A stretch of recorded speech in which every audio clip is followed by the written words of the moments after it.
Hello YouTubers out there, this is Jerry Saravia at the movies. So today we're going to just very briefly discuss something that was supposedly leaked yesterday, and that is the plot details to the new Star Wars movie, Star Wars Episode 7, being directed by J.J. Abrams.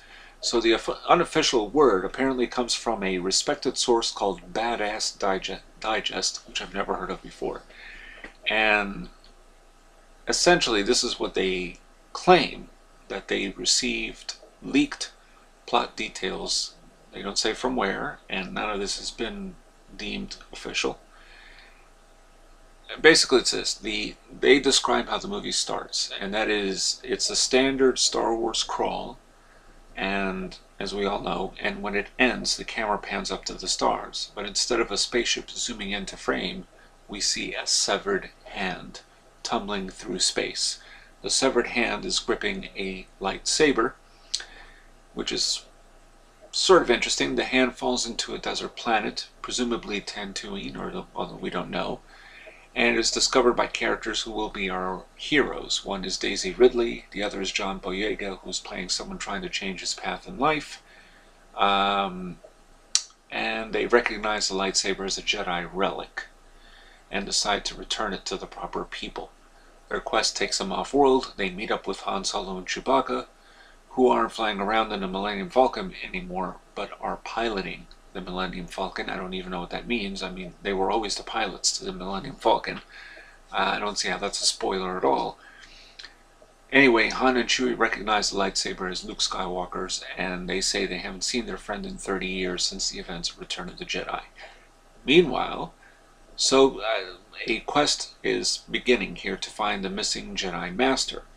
And on an ice planet, nefarious forces are building a super weapon, one capable of destroying not planets, but entire solar systems. Now, first of all, we have to call BS on this. Han Solo and Chewbacca have always been the pilots to the Millennium Falcon.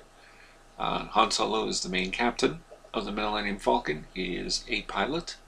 Chewbacca is the co-pilot. They are pilots. That's what they always were.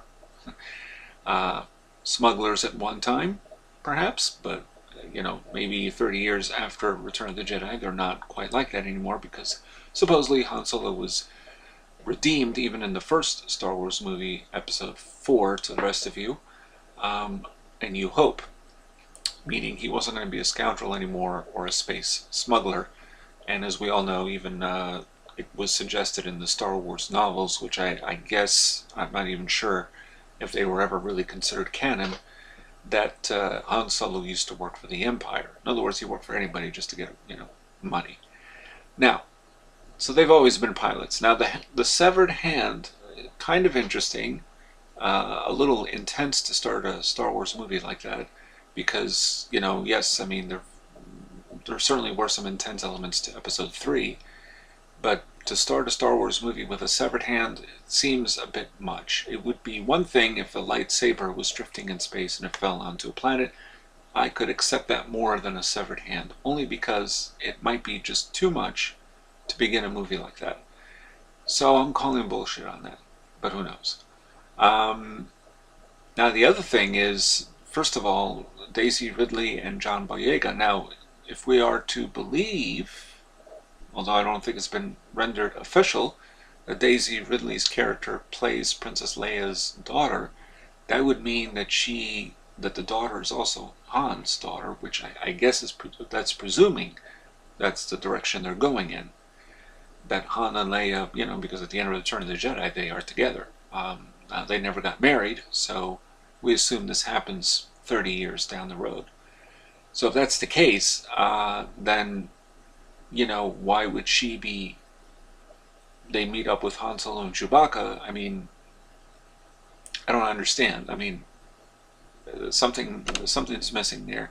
But again, we don't know. So I'm calling bullshit on something that might be true, or it just might be more bullshit. We don't know. Nothing is really known.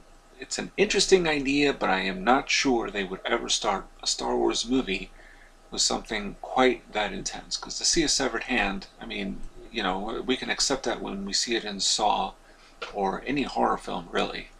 Maybe even, if it was a sequel to Alien or something around, along those lines, something more R-rated. But, this is Disney. This is, and Star Wars is meant to be a little innocent, to some degree. Moments of intensity here and there, but it's meant to be innocent and fun. And to start a movie like that, I'm not really sure that's the case.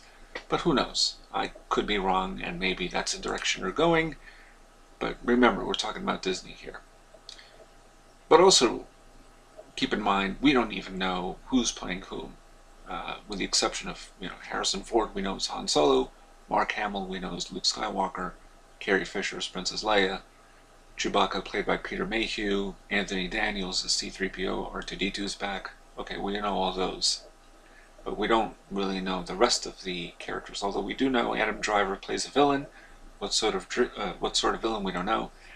The only legitimate aspect to this is, of course, the fact that Luke is the only known Jedi Master, because that's possible, because the Jedi were kind of extinct at one time, prior to the events of even Empire Strikes Back and Return of the Jedi, and all we really had were Yoda and Darth Vader and Obi-Wan Kenobi.